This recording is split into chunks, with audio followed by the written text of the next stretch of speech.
안녕하세요. 장수건강연구소입니다. 오늘도 여러분과 함께 건강에 대해 깊이 있는 이야기를 나눌 수 있어서 정말 반갑습니다. 나이가 들면서 누구나 한 번쯤 경험하는 것이 있습니다. 바로 피부가 자꾸 가려워지는 증상인데요. 단순히 피부가 건조해서 그런 거라고만 생각하기 쉽지만 사실 그 뒤에는 나이와 관련된 여러 가지 변화가 숨어 있습니다. 오늘은 우리가 왜 나이가 들수록 피부가 가려워지는지, 또 어떻게 하면 이런 불편함을 줄일 수 있는지 차근차근 알아보려고 합니다. 나이가 들면 피부가 예전 같지 않다는 걸 누구나 느끼게 됩니다. 젊을 때는 조금 긁거나 상처가 나도 금방 아물고 피부가 탱탱한 느낌이 있었는데, 어느 순간부터는 피부가 얇아지고 금방 건조해지고 하얗게 각질이 일어나면서 자꾸 가려워지게 되죠. 사실 피부는 우리 몸에서 가장 큰 장기이고 외부 환경으로부터 우리를 지켜주는 첫 번째 방어막입니다. 그런데 이 피부가 점점 약해지기 때문에 작은 자극에도 쉽게 반응하게 되는 겁니다. 예를 들어 65세 여성 김모 씨는 몇 년 전부터 밤마다 다리와 팔이 심하게 가려워서 잠을 설치기 시작했습니다. 처음에는 단순히 겨울철 건조한 공기 때문이라고 생각해서 보습제를 바르곤 했습니다. 하지만 시간이 지나도 나아지지 않고 오히려 점점 심해지더라는 겁니다. 그래서 병원을 찾아가니 의사는 노화로 인한 피부 장벽 약화 때문이라고 설명했습니다.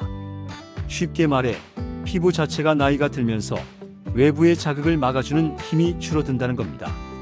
이처럼 나이에 따른 피부 변화는 단순한 건조를 넘어서서 우리 생활 전반에 큰 영향을 줍니다.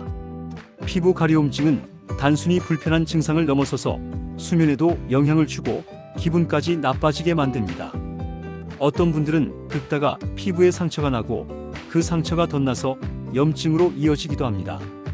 그래서 나이가 들어서 생기는 피부 가려움은 그냥 대수롭지 않게 넘길 일이 아니라 반드시 원인을 이해하고 관리해야 하는 중요한 건강 문제입니다. 왜 이런 현상이 생길까요?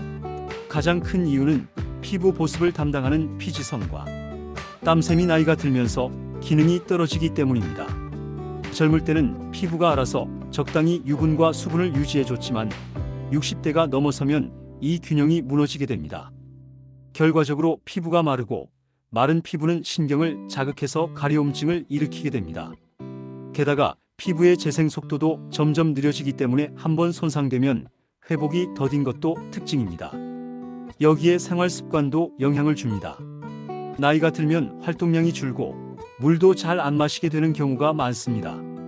체내 수분이 부족해지면 피부는 더 건조해지고 결국 더 심한 가려움으로 이어지게 되는 겁니다.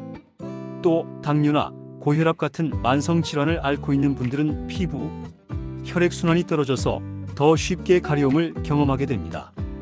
약물 부작용도 무시할 수 없는데요. 특히 고혈압약이나 이뇨제를 복용하는 분들 중에는 피부 건조와 가려움이 심해지는 경우가 많습니다.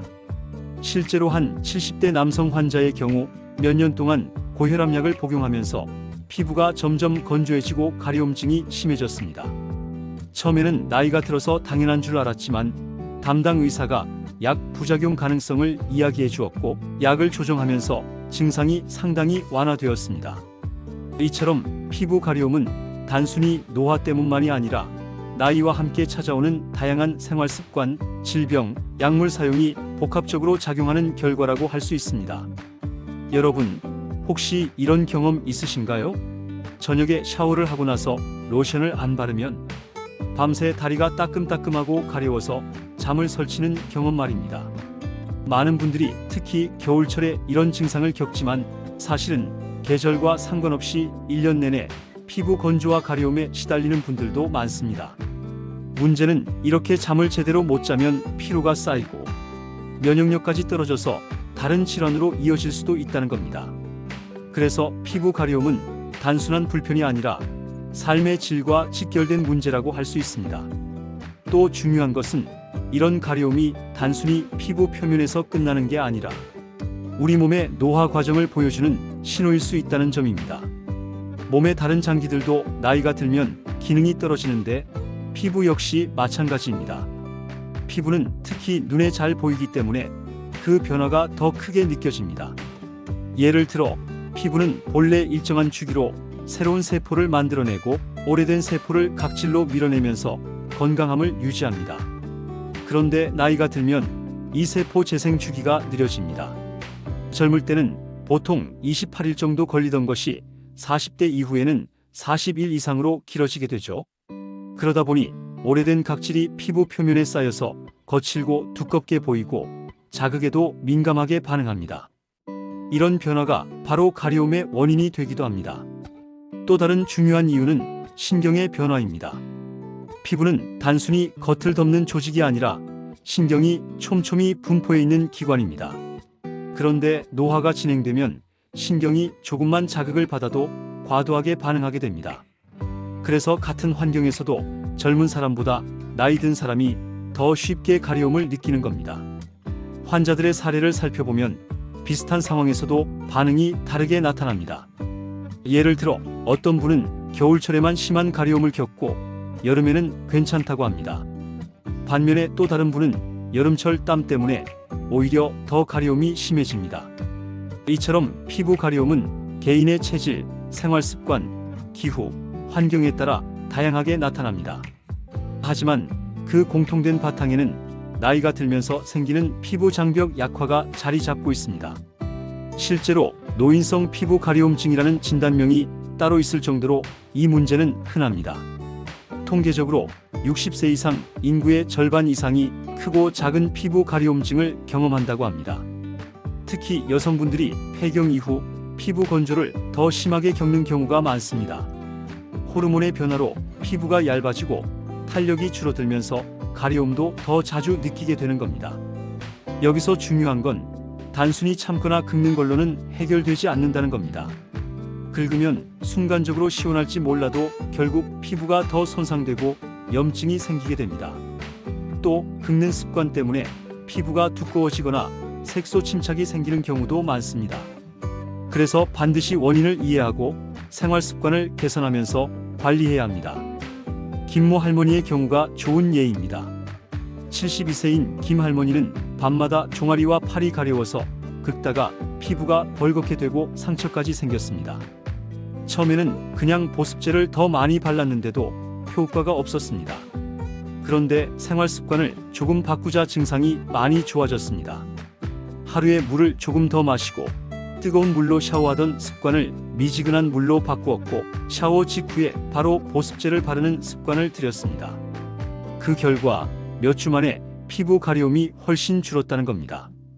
이 사례에서 알 수 있듯이 피부 가려움은 단순히 노화로만 치부할 게 아니라 생활 전반을 돌아보고 작은 습관들을 개선함으로써 관리할 수 있는 부분이 많습니다.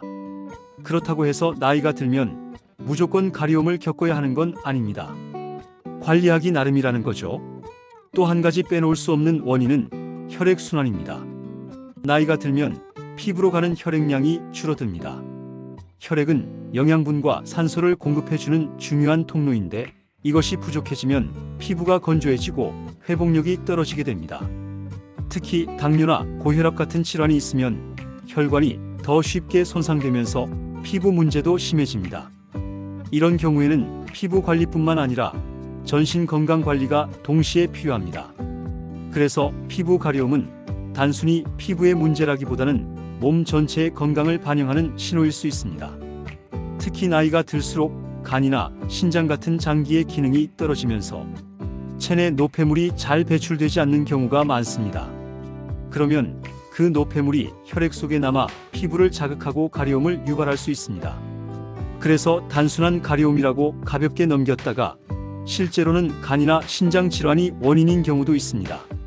이런 이유로 병원에서는 나이 든 환자가 피부 가려움을 호소하면 단순히 연고만 처방하지 않고 피검사나 소변검사 같은 기본 검사를 권하는 경우가 많습니다. 피부는 우리 몸에서 가장 큰 장기이자 건강을 드러내는 창이기 때문입니다. 가려움 때문에 고생하던 박씨 할머니의 이야기도 있습니다.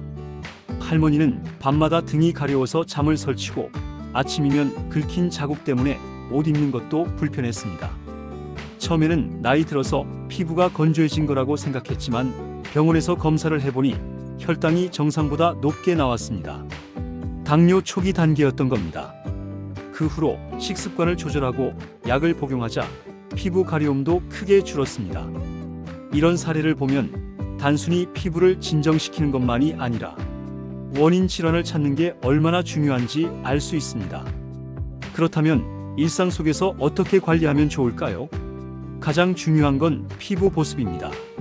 하지만 여기에도 작은 요령이 있습니다. 그냥 아무 때나 보습제를 바르는 것보다 샤워 직후 피부에 수분이 조금 남아있는 상태에서 바로 발라주는 게 훨씬 효과적입니다. 또 기름기가 조금 들어있는 크림 형태가 노년층 피부에는 더 적합합니다. 로션처럼 묽은 제형은 금방 날아가 버리기 때문입니다. 또 하나는 물의 온도입니다.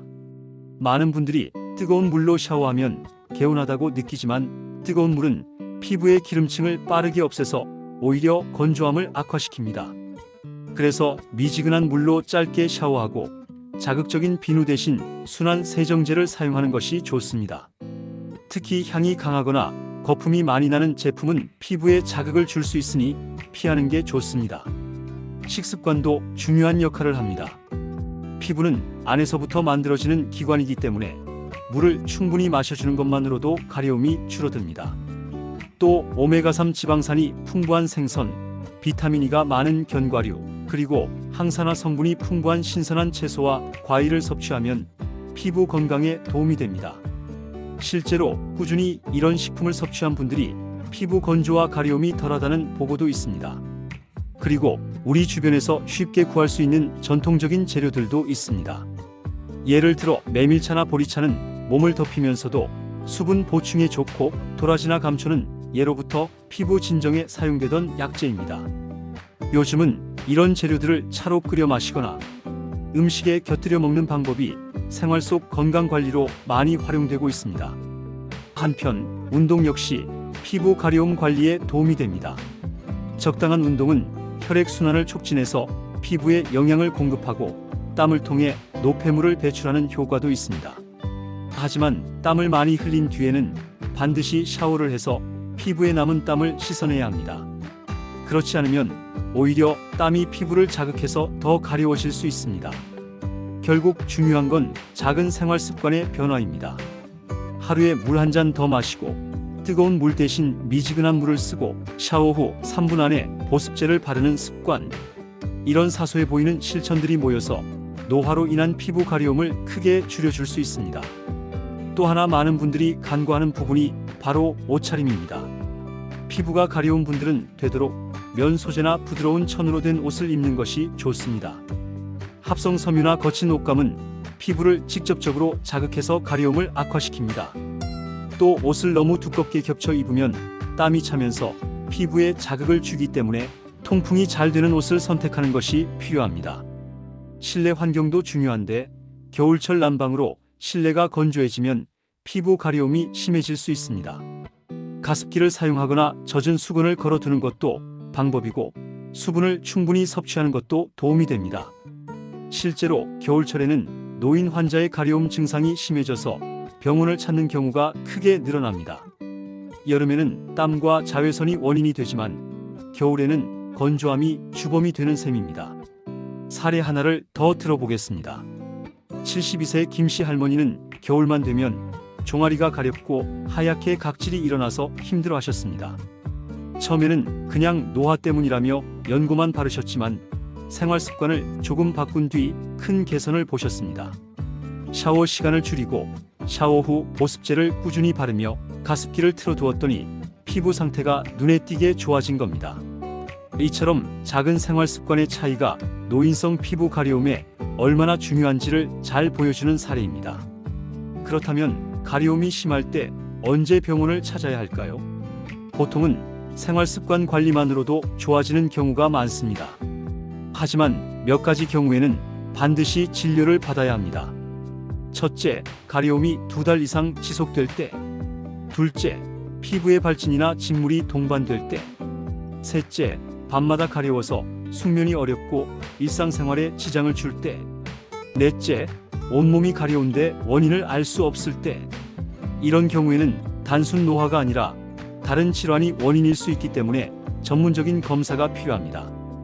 예를 들어 갑상선 기능 이상이 나간 질환, 신장 질환 같은 내부 장기 문제도 피부 가려움으로 나타날 수 있습니다.